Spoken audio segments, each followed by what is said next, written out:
Muito bem, pessoal, bom dia. Vamos lá então começar o nosso estudo. A gente vai para o nosso Evangelho no Lar.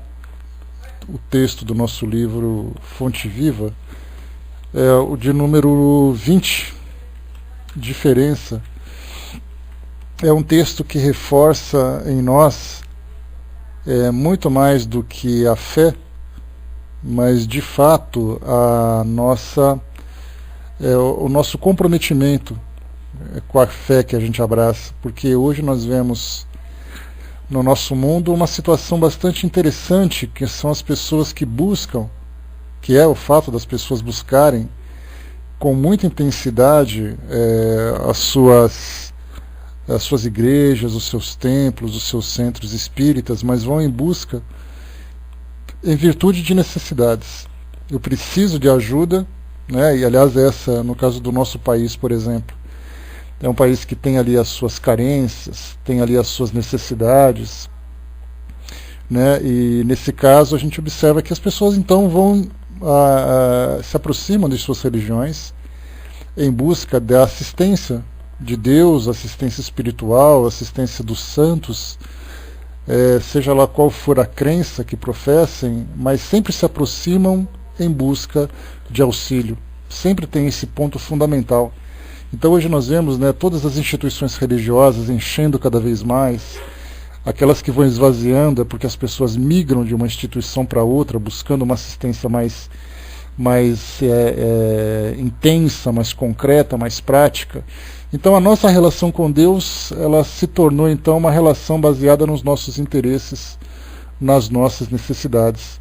Nós nos transformamos praticamente em mendigos espirituais em busca daquela esmola da consolação. E nós nos perguntamos se a nossa relação com Deus ela deve se basear apenas nessa nossa necessidade. A gente lembra, por exemplo, que a prece ela tem três objetivos que os espíritos nos orientam, que eles nos ensinam, que é a primeira, que é o pedir, o segundo, o agradecer, e o terceiro, que é o louvor, né, o reconhecimento de Deus nas nossas vidas, que é o direcionamento que Deus, através de toda assistência espiritual, nos proporciona para a nossa evolução, para o nosso crescimento. Dessa forma, quando eu falei esses três objetivos, na verdade, não existe um que é mais importante do que o outro. Os três têm a mesma relevância, mas a gente sempre reforça aquele aspecto do pedir, um pouco menos no agradecer e quase nunca no louvar. E Emmanuel, nesse texto que nós estamos estudando hoje, chamado Diferença, ele reforça uma passagem, ele destaca para nós uma passagem do livro de Tiago, capítulo 2, versículo 19, que ele diz assim, né? Crês que há um só Deus, fazes bem. Também os demônios o creem e estremecem. E nesse capítulo, né, de Tiago, nesse capítulo de Tiago, vale a pena a gente fazer a leitura completa do texto, exatamente porque ele traz um exemplo muito interessante para nós. Tá? Pessoal, me dá só um instantinho, um segundinho, eu já volto, rapidinho. Pronto, voltamos. Então aqui no texto de Tiago, aqui no Novo Testamento, é interessante que da forma como Paulo conversava com todos os novos fiéis, ou os novos crentes, digamos assim, do cristianismo, ele sempre procurava usar uma linguagem bastante didática, mas a gente consegue aprofundar e consegue fazer uma aplicação muito mais abrangente no nosso dia a dia, na nossa vida de modo geral. Então aqui Tiago ele diz assim nessa carta, meus irmãos, não tenhais a fé de nosso Senhor Jesus Cristo, Senhor da Glória, em acepção de pessoas. Porque se no vosso ajuntamento entrar algum homem com anel de ouro no dedo, com trajes preciosos, e entrar também algum pobre com sórdido traje, e atentardes para o que traz o traje precioso, e lhe disserdes, assenta-te tu aqui, num lugar de honra, e disserdes ao pobre, tu, fica aí em pé, ou assenta-te abaixo do meu estrado. Porventura não fizestes distinção entre vós mesmos, e não vos fizestes juízes de maus pensamentos? Ouvi, meus amados irmãos. Porventura não escolheu Deus aos pobres deste mundo para serem ricos na fé e herdeiros do reino de que prometeu aos que o amam? Mas vós desonrastes o pobre. Porventura não vos oprimem os ricos e não vos arrastam aos tribunais? Porventura não blasfemam eles o bom nome que sobre vós foi invocado? Todavia, se cumprirdes conforme a Escritura a lei real, amarás a teu próximo como a ti mesmo, bem fazeis. Mas se fazeis acepção de pessoas, cometeis pecado, e sois redarguidos pela lei como transgressores. Porque qualquer que guardar toda a lei e tropeçar em um só ponto, tornou-se culpado de todos. Porque aquele que disse, não cometerás adultério, também disse, não matarás. Se tu, pois, não cometeres adultérios, mas matares, está feito transgressor da lei. Assim falai e assim procedei, como devendo ser julgados pela lei da liberdade. Porque o juízo será sem misericórdia sobre aquele que não fez misericórdia, e a misericórdia triunfa do juízo. Meus irmãos, que aproveita se alguém disser que tem fé, se não tiver obras? Porventura a fé pode salvá-lo? E se o irmão ou a irmã estiverem nus, e tiverem falta de mantimento cotidiano, e algum de vós lhes disser, ide em paz, aquentai-vos e fartai-vos, e não lhe derdes as coisas necessárias para o corpo, que proveito virá daí? Assim também a fé, se não tiver as obras, é morta em si mesma. Mas dirá alguém, tu tens a fé e eu tenho as obras.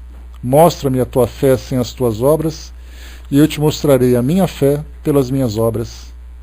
Tu crês que há um só Deus, fazes bem. Também os demônios o creem e estremecem. Mas, ó homem vão, queres tu saber que a fé sem as obras é morta? Porventura o nosso pai Abraão não foi justificado pelas obras quando ofereceu sobre o altar o seu filho Isaque? Bem vês que a fé cooperou com as suas obras, e que pelas obras a fé foi aperfeiçoada. E cumpriu-se a Escritura que diz, e creu Abraão em Deus, e foi-lhe isso imputado como justiça, e foi chamado o amigo de Deus. Vedes então que o homem é justificado pelas obras, e não somente pela fé. E de igual modo, Raabe, a meretriz, não foi também justificada pelas obras, quando recolheu os emissários e os despediu por outro caminho? Porque assim como o corpo sem espírito está morto, assim também a fé sem obras é morta. Então eu achei interessante esse texto, né? Apesar da gente não ter essa preocupação de se aprofundar nos estudos bíblicos, essa carta que foi enviada então para esses novos crentes trazia um exemplo prático do cotidiano, porque é exatamente a forma que se utilizava naquela época, sempre utilizar elementos do dia a dia para poder fazer assim uma explanação genérica para que todos compreendessem. Através dos nossos estudos, bom dia pessoal que chegou, através dos nossos estudos a gente começa então a ampliar um pouco mais esse ensinamento, porque quando Emmanuel nos fala sobre essa questão da diferença entre nós alimentarmos a fé e nós vivermos a nossa fé de uma forma prática, normalmente a gente direciona o nosso raciocínio preocupados com a caridade que a gente faz. Então eu acredito em Deus, eu sei que Deus é amor, que esse amor tem que se manifestar através das minhas ações voltadas ao amor ao próximo, então eu simplesmente restringo a minha fé na caridade que eu pratico. Só que esse ensinamento ele vai muito além da caridade que nós praticamos. Na verdade, ela fala na nossa conduta, no nosso dia a dia, nos valores que nós alimentamos junto à nossa família, junto aos nossos colegas de trabalho, junto à nossa sociedade. É aquilo que eu penso, é aquilo que eu falo, é a forma como eu ajo diante das pessoas. são as críticas que eu não faço, porque a gente fica muito preocupado em tudo aquilo que a gente faz para justificar as nossas obras, para justificar a nossa fé. Só que na verdade nós temos muita coisa que não deve ser feita, que também serve para justificar a nossa fé. Então, antes da gente se preocupar se eu faço parte de algum grupo de caridade, se eu faço parte de alguma instituição de assistência, alguma instituição religiosa ou social, seja lá como for, eu preciso me preocupar comigo, parar, me olhar diante do espelho e começar a me questionar de que forma que o meu comportamento, de que forma que os meus valores, de que forma que a minha, digamos, higiene espiritual justifica a minha fé. Porque muitas vezes as obras que nós realizamos, elas são obras que apenas mostram aquilo que nós trazemos no nosso exterior. Então eu mostro alguma coisa para alguém, alguém me vê fazendo aquilo, e aí então diz, poxa, como ele faz um bom trabalho, como ele é ativo, como ele tem essa preocupação, mas na verdade por dentro de mim eu trago todas aqueles conflitos, trago todas aquelas imperfeições do meu caráter, e isso ninguém acaba vendo, mas eu sei que existe. E normalmente quando isso se torna ativo nas minhas relações, normalmente isso pode se transformar num escândalo quando alguém fica sabendo, ou isso fica velado, restrito num pequeno grupo que sofreu a minha ação. Então quando a gente fala sobre esse texto, a respeito da nossa relação com Deus, a gente não tem que se preocupar com aquilo que é demonstrado para as pessoas à nossa volta. É a nossa relação com Deus. Somos nós, no silêncio da nossa consciência, com Deus, que é ali, que é a inteligência responsável pela nossa criação, responsável pela nossa vida, responsável pelo direcionamento da nossa vida no sentido do nosso crescimento espiritual.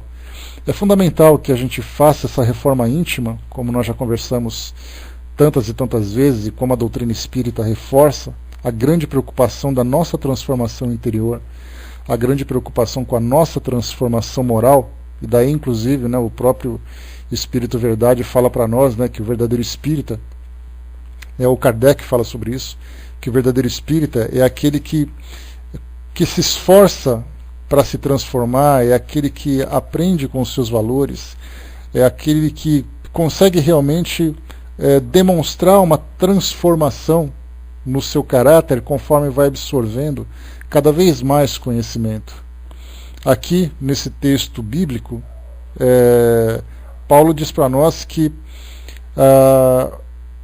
se por acaso nós temos conhecimento da lei, e essa lei, dentro desse contexto do Antigo Testamento, são aqueles 10 mandamentos, se por acaso nós temos conhecimento da lei, e nós temos 10 mandamentos, eu respeito 9 mandamentos e falho num deles, eu cometi aquilo que popularmente se chama de pecado.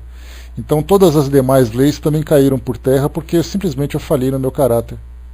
A mesma coisa acontece quando nós professamos a nossa fé. Inclusive, Emmanuel faz uma citação aqui nesse texto bem interessante, quando ele diz para nós que, independente da religião que nós professemos, e é importante a gente lembrar isso, porque na verdade os nossos amigos espirituais eles procuram de todas as formas envolver a cada pessoa, independente da crença que ela tenha. Betinha, beijo, Tasso, bom dia. Independente da crença que ela tenha, independente da religião que ela frequente, todos nós que estamos aqui encarnados, inclusive até mesmo os desencarnados que pensam de forma diferente, mas que todos buscam a Deus, todos eles têm o amparo do mundo espiritual. Naturalmente que os espíritos falam numa linguagem que seja compreendida, numa linguagem que seja compreensível, numa linguagem que sensibilize cada pessoa, porque para nós, por exemplo, só para a gente ter uma ideia de como é essa preocupação que os espíritos têm e nos transmitirem essas orientações, nós podemos imaginar, por acaso, se viesse um pastor evangélico falar para nós sobre transformação moral. A linguagem que ele utiliza, fazendo citações bíblicas, falando das personagens da Bíblia, falando de passagens, de experiências vividas por essas personagens, certamente provocaria em nós um certo desconforto. porque é uma linguagem que nós não estamos não apenas habituados, mas que nós já nos desprendemos.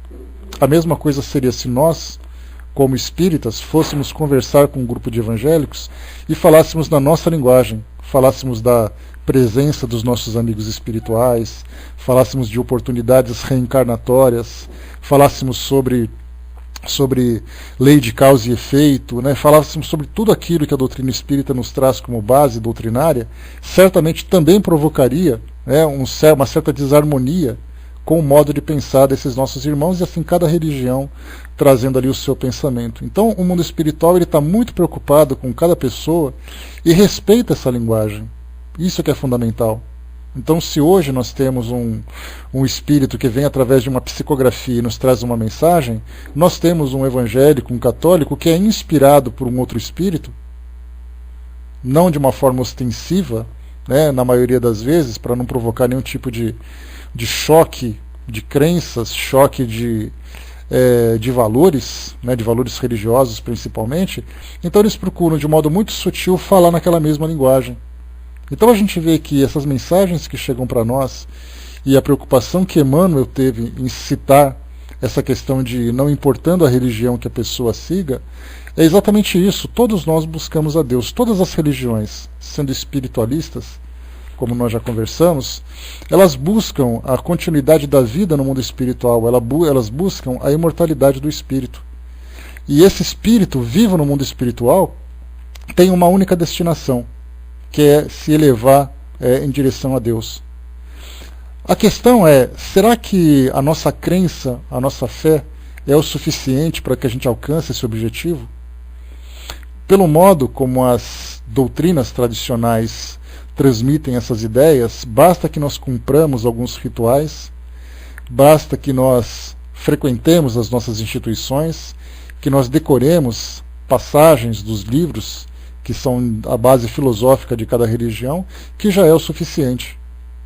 Tanto que a gente vê hoje, infelizmente, até já, Tássio, tanto que a gente vê hoje, infelizmente, ilhas na nossa sociedade de pessoas que vão se isolando, fechando dentro dos seus pequenos universos que foram criados, para poderem se proteger da influência destrutiva que a sociedade não preocupada com aquela parte da sociedade não preocupada com essa transformação moral acaba gerando sobre elas. Então elas se fecham dentro dos seus grupos dizendo: nós estamos aqui construindo o nosso mundo espiritual e nós seremos salvos. E é exatamente essa questão, quer dizer, nós seremos salvos apenas pela nossa fé? Apenas pelo fato de nós acreditarmos, de nós termos algum tipo de simpatia, de afinidade?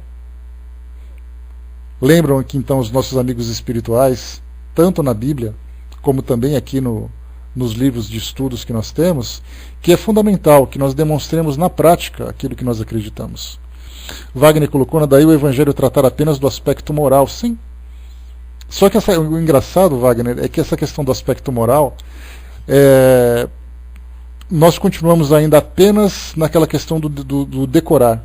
Quer dizer, nós decoramos os textos, nós compreendemos os textos, mas a prática já está um pouco distante da nossa realidade. Nós nos esforçamos e nós nos perguntamos mesmo assim, o nosso esforço foi suficiente? Infelizmente nós medimos o tamanho do nosso investimento de acordo com o tipo de sacrifício que nós temos que fazer. Nós somos meio calculistas nesse sentido, né? Tanto que é assim, e quando nós falamos nós, naturalmente nós temos todos nós que nos incluir nesse mesmo tipo de situação, porque há aqueles que estão realmente desinteressados em qualquer tipo de transformação moral e desejam viver aquele momento, né, aquele momento de prazer, aquele momento de satisfação que a vida material, que a nossa vida aqui de encarnados oferece, e há aqueles que se esforçam um pouco mais. Então, na verdade, o fato de todos nós estarmos aqui no mundo de provas e expiações já nos rotula, se nós podemos dizer dessa forma, como espíritos falhos de caráter. Alguns com uma falha maior, outros com falha menor. Então não existe aquele que é menor ou pior, exatamente porque a nossa preocupação não é assim, em que grau eu me encontro dentro da minha sociedade. Será que eu sou muito bom ou eu sou muito ruim diante da sociedade? A nossa preocupação não deve ser essa. A nossa preocupação é como é que está a minha relação com Deus. como é que a minha consciência vem se desenvolvendo diante daquilo que eu faço, diante daquilo que eu aprendo, né? A Fernanda colocou, né, a coerência do que acreditamos e falamos com a prática ainda é um desafio interior, e eu acho, Fernanda, que esse talvez seja um dos maiores dramas que nós enfrentamos aqui na nossa vida. Por isso que nós temos esses conflitos psicológicos, esses desafios que não conseguimos cumprir, e isso nos deixa, que acabam nos deixando bastante angustiados, né? Wagner colocou, né, entre o que está escrito e o que devemos fazer nesse momento há um grande abismo, né? Minha relação com Deus está excelente, ou seja, muito aborrecido comigo, né? Pois é, com todo mundo, né? É aquilo que a gente sempre fala, o fato. Certa vez eu usei um exemplo, talvez um pouco até duro, né, para nossa reflexão. É como se todos nós ficássemos disputando espaço para ver quem é melhor do que é pior. Só que na verdade é como se todos nós estivéssemos num lixão procurando alguma coisa para comer, e aquele que está no topo do lixão se acha melhor do que aquele que está embaixo. Mas ninguém se deu conta ainda que se encontra na mesma montanha de lixo. E o mundo de provas e expiações, a gente pode falar desses lixos morais que nós alimentamos ainda. Então, alguns ficam assim, não, porque eu sou melhor do que você, embora nós estejamos no mesmo lixão, eu sou melhor do que você. Então é sempre assim, aquela ingenuidade, aquela infantilidade, nem ingenuidade, mas assim, infantilidade mesmo, imaturidade espiritual, da gente tentar se olhar pelo nosso orgulho, pela nossa vaidade, e a gente não olhar à nossa volta. Então estar no mundo de provas e expiação não faz ninguém melhor do que ninguém. Se eu estivesse no mundo superior e pudesse olhar para aqueles que estão no mundo de provas e expiação e dizer assim, né, aqueles pobres irmãos precisam de ajuda, aí sim eu posso me credenciar como um espírito mais elevado. Mas o fato de eu estar encarnado aqui, tendo os mesmos conflitos familiares, tendo as mesmas angústias, as mesmas carências, as mesmas necessidades, não me faz melhor do que ninguém. É o nosso orgulho que exalta a nossa profissão, o nosso status social, os meus títulos acadêmicos, a importância que eu tenho diante das pessoas. Mas o fato de eu estar aqui, que diferença isso faz? Eu ser famoso ou eu ser anônimo? Ontem eu estava olhando, só para fazer uma ilustração. Ontem eu estava assistindo a um programa de esporte e estava falando sobre um jogador inglês que vai se aposentar agora, o David Beckham. Eu ficava olhando assim, pensando, né? Porque toda vez que eu assisto alguma coisa, inevitavelmente me vem alguma reflexão. E quando me vem essa reflexão, eu já armazeno, porque eu sei que mais dia ou menos dia eu vou usar aqui com vocês. E eu ficava olhando para ele, né? Eu falava assim, bom, esse rapaz foi um espírito que reencarnou num país bem estruturado, uma saúde física, um talento muito raro dentro do esporte, uma condição financeira invejável por tudo aquilo que ele conquistou, se casou com uma mulher famosa e bonita, e ainda por cima ele é bonito. Aí eu fiquei pensando, eu falei assim, qual foi a programação reencarnatória dele?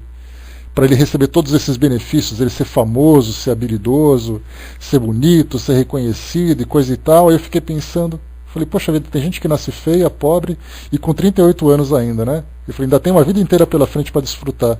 E eu ficava pensando assim, né? Qual que será a programação reencarnatória dele, né? Certamente ele foi...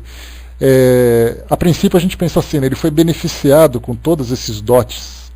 Ele foi beneficiado com todas essas... com todos esses ingredientes para ter uma vida muito feliz, né? Aí depois me veio exatamente isso. Não, a questão não é, Silvia, se sabe usar ou se não sabe usar. É o valor que a gente dá para essas coisas. Porque eu fiquei pensando, né? Poxa vida, ele tem tudo que todo mundo poderia ter na vida, mas ainda assim ele continua no mundo de provas e expiações. E aí então ele chegou a dar um depoimento nessa reportagem que ele dizia assim, né? O que você poderia dizer, né, sobre a sua vida pessoal, que acaba sendo tão reconhecida, o mundo inteiro conhece, porque ele é uma pessoa que é reconhecida para quem acompanha essa parte do esporte, não precisa nem ser um fã muito, vamos dizer assim, um fanático, né? Mas só o fato de alguém acompanhar já conhece. Então, quer dizer, ele veio para ser reconhecido pelo planeta inteiro, para ter todos esses dotes que ele recebeu, mas ainda assim ele continua no mundo de provas e expiações. E aí então perguntaram para ele, mas você tem alguma frustração com relação a tudo isso que você conquistou até agora? Ele falou assim, eu lamento que a minha vida social, que a minha fortuna, que as propagandas e tudo mais, né, tenha sido mais destacado do que o gosto que eu tenho pelo futebol. Porque eu queria ser reconhecido por o atleta que eu sou, e não pelas fotografias, pelas propagandas e por tudo aquilo que me oferecem. Então a gente percebe assim que a gente fica sempre pensando, fazendo essa comparação, quem tem mais, quem tem menos, em que país você mora. Muitas vezes alguém que mora num país europeu, que é considerado uma estrutura social muito mais desenvolvida do que um país, por exemplo, subdesenvolvido africano, e a gente fica perguntando, quem nasce, por exemplo, né, vou pegar a Fernanda como exemplo, na Suíça, é muito mais feliz do que quem nasce na África. Só que de repente a gente pega aquela pessoa que nasceu na África, vivendo as dificuldades materiais, vivendo ali tudo aquilo que, todas as carências daquela região, mas é uma pessoa humilde, uma pessoa simples. Né? Não, mas eu falo assim, eu coloquei a África, Fernanda, para poder colocar assim, com dificuldades maiores do que nós enfrentamos aqui no Brasil. Né? De pegar assim, aquelas pessoas que são realmente pessoas que passam por muitas dificuldades. Né? E aí então, eu já li muito sobre missionários, pessoas que se entregavam às suas crenças, às suas religiões, viviam em função da assistência ao próximo, daquele amor intensivo, pessoas que simplesmente abandonavam suas vidas para viver por crianças aidéticas, por mulheres que foram estupradas, por pessoas que passaram por guerras civis, que sofreram mutilações, e elas simplesmente se dedicam àquilo, e a gente fica pensando, quem é mais feliz? Aquele que mora num país de primeiro mundo, chamado um país de primeiro mundo, né, um país desenvolvido, ou aquele que vive num país de extrema pobreza? Dentro da fé que se professa, dentro dessa questão espiritual, sem dúvida nenhuma, aquele que se doa por amor a essa causa divina que ele abraçou, é uma pessoa que está muito mais elevada espiritualmente do que aquele que vive uma vida material satisfatória. Então são os valores que nós invertemos. Né? A Tocaneiro colocou para nós aqui, né, ainda queremos se comparar com Madre Teresa, que tratava todos os mendigos estrupiados, né, moribundos, sem nojo, apenas com amor e segurando a mão deles quando em desencarne. Né? É o que a gente fala. Né? O fato, certamente, o que nós temos aqui no mundo de provas e expiações são espíritos ainda bastante devedores. Mas nós temos aqueles que são missionários que vieram trazer uma luz, né, nessas trevas de sofrimento, de angústia que nós ainda vivemos. Então, quando nós falamos assim, qual é a sua religião? Na verdade, nós deveríamos ficar em silêncio e falar para a pessoa assim, a minha religião é a religião do amor, é esse amor que eu estou praticando. Então, não tratar de rótulos, não apontar instituições, não ficar fazendo debates teológicos, mas simplesmente mostrar a minha religião é essa religião do amor, que é exatamente aquela religião que vai fazer com que no mundo espiritual os espíritos mais elevados se professam. Porque nós chegamos num ponto na espiritualidade, nas dimensões mais elevadas, em que os espíritos não debatem crenças, simplesmente porque eles não precisam acreditar, porque eles vivem na prática aquilo que para eles, né? Só um instante, pessoal, por favor.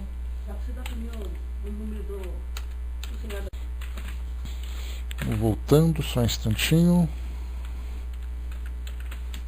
Oi, pessoal, desculpem.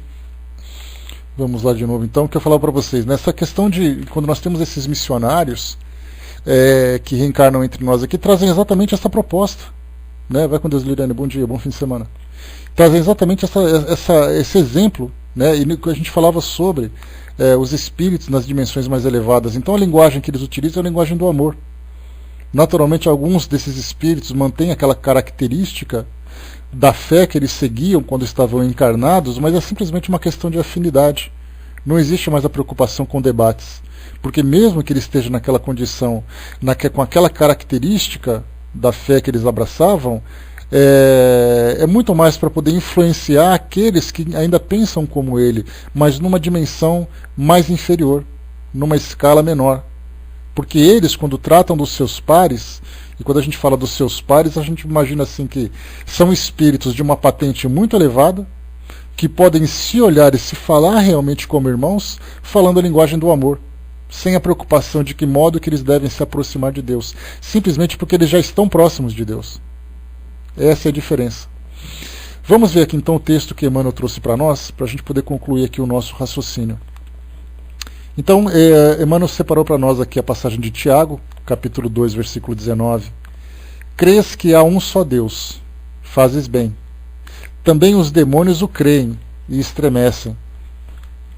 A advertência do apóstolo é de essencial importância no aviso espiritual.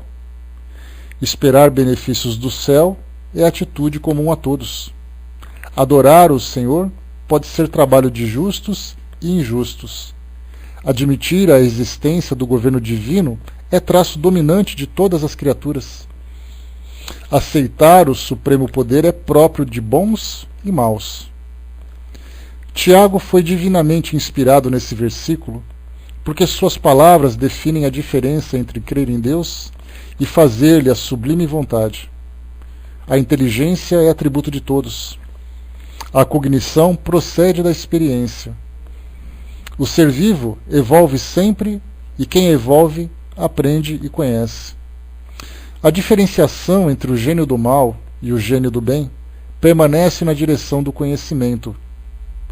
O demônio, como símbolo de maldade, executa os próprios desejos, muitas vezes desvairados e escuros. O anjo identifica-se com os desígnios do Eterno e cumpre-os onde se encontra. Recorda, pois, que não basta a escola religiosa a que te afilias para que o problema da felicidade pessoal alcance a solução desejada. Adorar o Senhor, esperar e crer nele são atitudes características de toda a gente. O único sinal que te revelará a condição mais nobre estará impresso na ação que desenvolveres na vida, a fim de executar-lhes os desígnios, porque, em verdade, não adianta muito ao aperfeiçoamento o ato de acreditar no bem que virá do Senhor, e sim a diligência em praticar o bem, hoje, aqui e agora, em seu nome. Então, o que nós vemos aqui é exatamente esse reforço, essa preocupação, essa orientação de nos lembrar que a fé é importante, acreditarmos é importante, mas sem fazer com que essa fé se torne viva através das nossas ações, isso muito pouco vai adiantar. E o detalhe importante, mais uma vez, nós sempre temos essa preocupação de querer acreditar que as nossas ações voltadas para a caridade já é o suficiente para que nós nos envolvamos com Deus, nos envolvamos com os espíritos amigos. Mas, na verdade, quando eu falei para vocês essa questão do caráter, nós viemos para cá, para termos uma ideia, quando nós encarnamos, ou quando nós reencarnamos, nós trouxemos uma proposta evolutiva. Imaginemos que o nosso currículo foi escrito trazendo ali tudo aquilo que nós temos de atribuições, de atributos, aquilo que nós temos de imperfeições. Então, o nosso currículo é aquele currículo perfeito. Não é aquele que a gente fica enchendo de informações falsas ou incompletas para poder tentar criar uma imagem além daquela que nós temos, né? Porque é muito comum a gente faz um currículo, fica inventando curso, fica inventando habilidades que nós, infelizmente, ainda não temos, né? Então, mas no mundo espiritual, o nosso currículo é verdadeiro. E em cima desse currículo vem uma proposta evolutiva. Essa proposta é, no seu currículo você apresenta essas falhas. Falhas dessa natureza, falhas daquela natureza, você cometeu um deslize nessa experiência, então começam a fazer os ajustes nessa proposta, nos oferecendo oportunidades de toda a ordem, para que a gente possa, na próxima vez que nós reescrevermos o nosso currículo, consigamos ali consertar alguma dessas falhas. E aí então nós reencarnamos.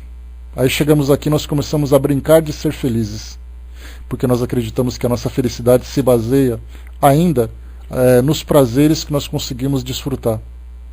E aí então a gente busca uma experiência ali, busca outra experiência aqui, e na verdade tudo aquilo que nós nos comprometemos a fazer, e a gente lembra que esse compromisso não é um compromisso que a gente faz com o nosso mentor espiritual, com o nosso anjo protetor, é o nosso compromisso com Deus.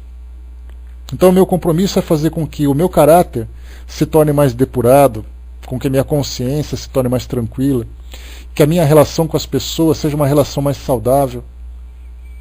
que tudo aquilo que eu fizer seja sempre voltado para o bem e para o benefício de todos.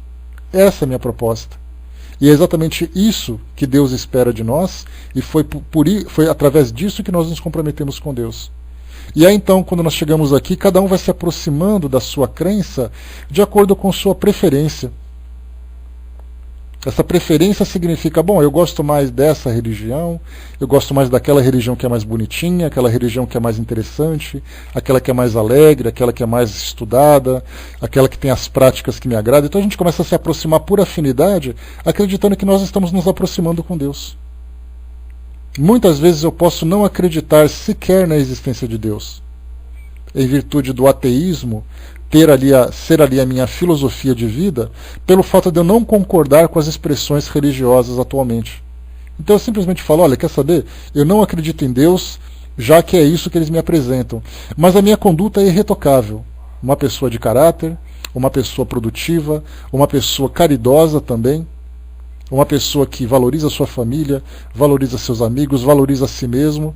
De repente ele desencarna acreditando no nada, chega no mundo espiritual recebido por amigos, parabenizando-o pelas suas conquistas. E é baseado nisso que nós temos que pensar. Na verdade, nós não temos que mostrar quais são os certificados de trabalho que nós temos. Olha, eu trabalhei nessa instituição, está aqui meu certificado, eu trabalhei naquela outra, eu fiz aquele outro trabalho, e nós vamos então guardando os diplomas, acreditando que é isso que vai fazer a diferença. Aí nós colocamos todos esses certificados numa pasta, levamos lá para o escritório central, né, lá no plano espiritual. Aí eles vão dizer assim, olha, pega a sua pasta, deixa ela fora por enquanto, vamos conversar nós dois.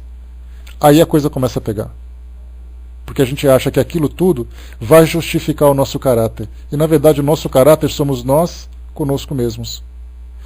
A Fernanda colocou para nós, ontem levei no meu trabalho uns livros infantis que comprei com a tradução para o italiano. E desenhos das próprias crianças falando do nascimento, né? Lindo. Somente que o livro primeiro mostra o espírito no plano espiritual e depois vindo à Terra com a reencarnação. Elas pegaram o livro, olharam, fecharam e disseram, meio difícil falar sobre isso. Mas a realidade é que percebo que grande maioria nem sequer quer falar sobre isso. Peguei o livro, coloquei na bolsa dizendo que realmente era difícil. É aquela questão, Fernanda, né?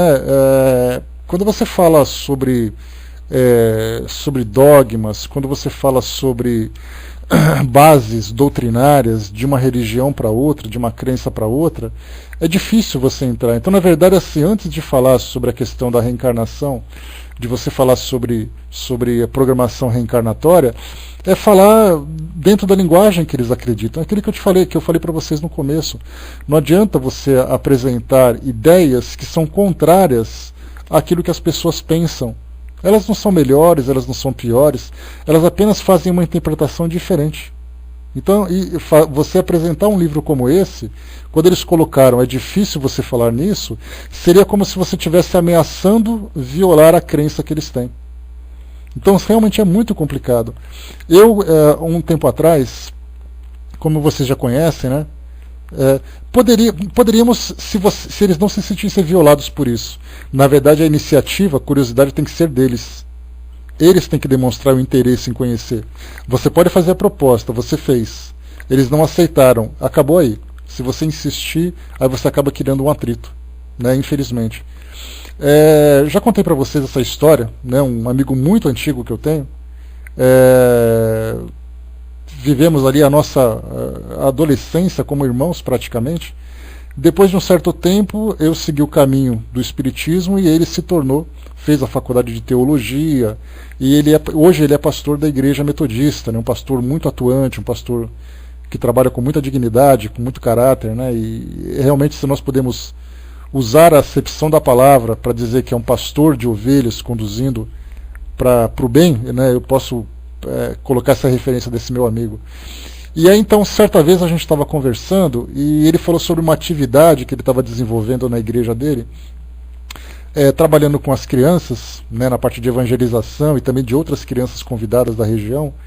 E o trabalho que eles estavam falando era sobre acessibilidade, ou seja, falar sobre inclusão social de pessoas com deficiências físicas, com deficiências intelectuais e tudo mais.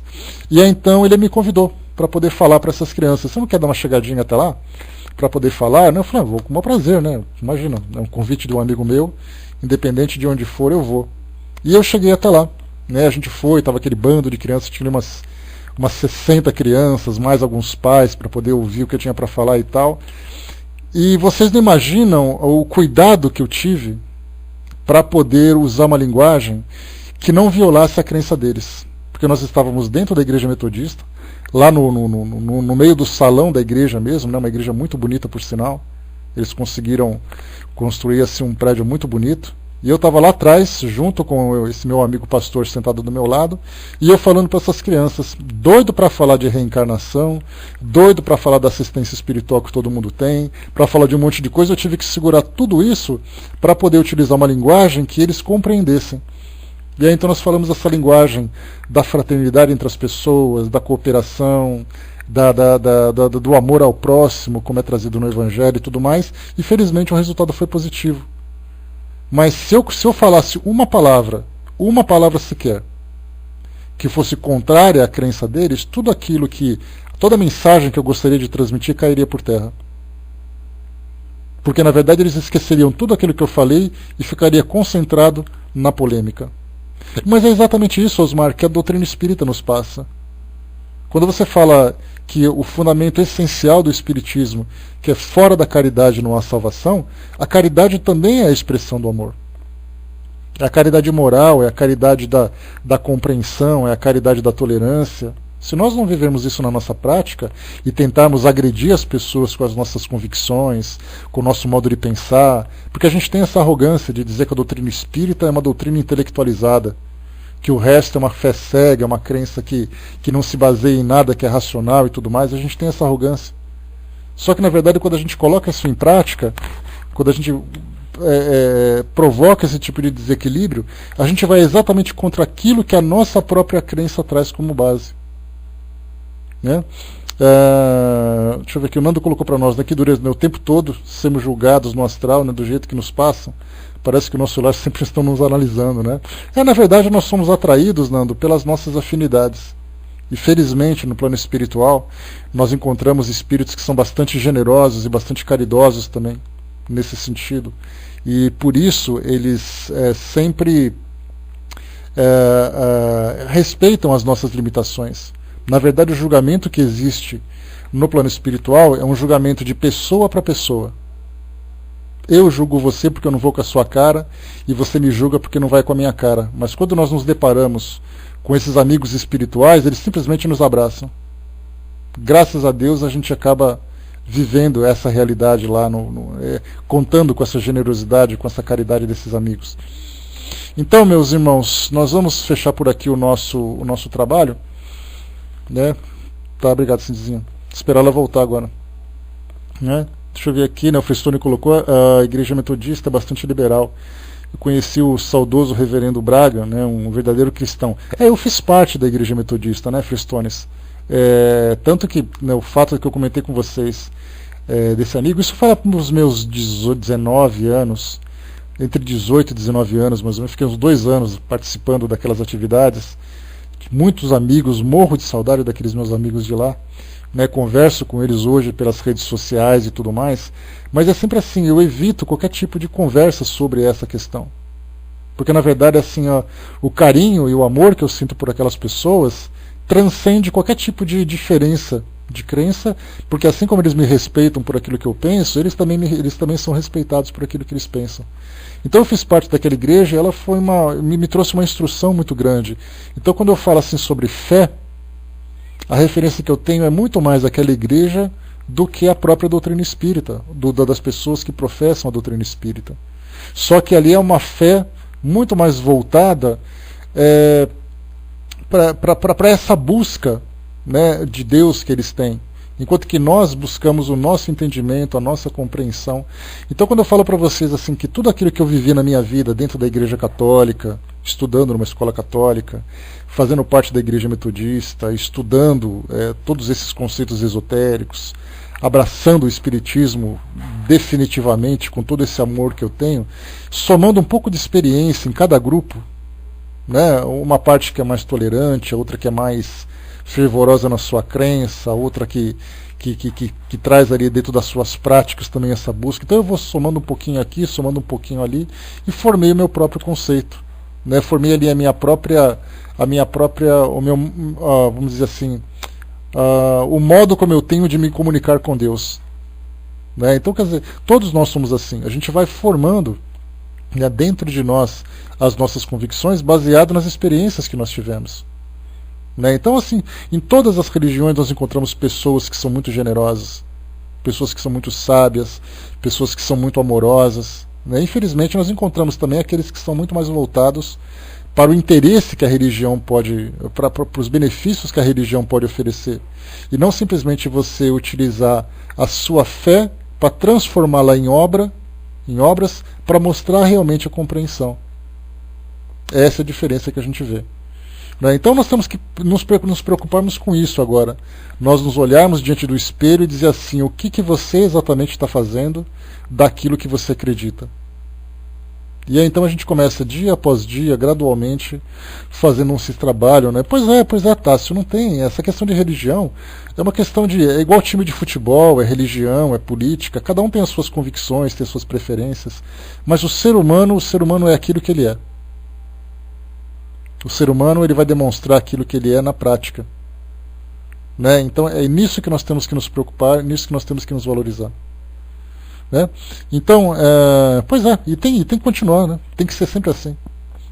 Então, meus amigos, fechando por aqui o nosso estudo, deixando essa mensagem, né, da diferença entre simplesmente crer e com a diferença de realmente viver aquilo que se acredita na prática. E lembra que você não precisa correr por uma instituição de caridade para começar a mostrar na prática aquilo que você acredita. Mostra dentro de casa, mostra na responsabilidade com o seu trabalho, mostra na relação com as pessoas, no bem que você pode fazer no mundo, na comunidade onde você vive. Isso sim, sem dúvida nenhuma, é a prática que nós temos. Eu vou passar então para a nossa amiga Fernanda. É aquilo que os espíritos nos passam, né, Latino? A gente tem que ter essa visão. Então, saber todo mundo sabe, a gente só não conseguiu ainda compreender. Porque as informações estão aqui à nossa volta, em todos os lugares. Basta que a gente assimile isso de fato. Quando a gente assimilar, aí isso se transforma para nós numa realidade. Né? Fernanda, você pode subir então para fazer o encerramento para nós? Joia, vou passar para você então. E depois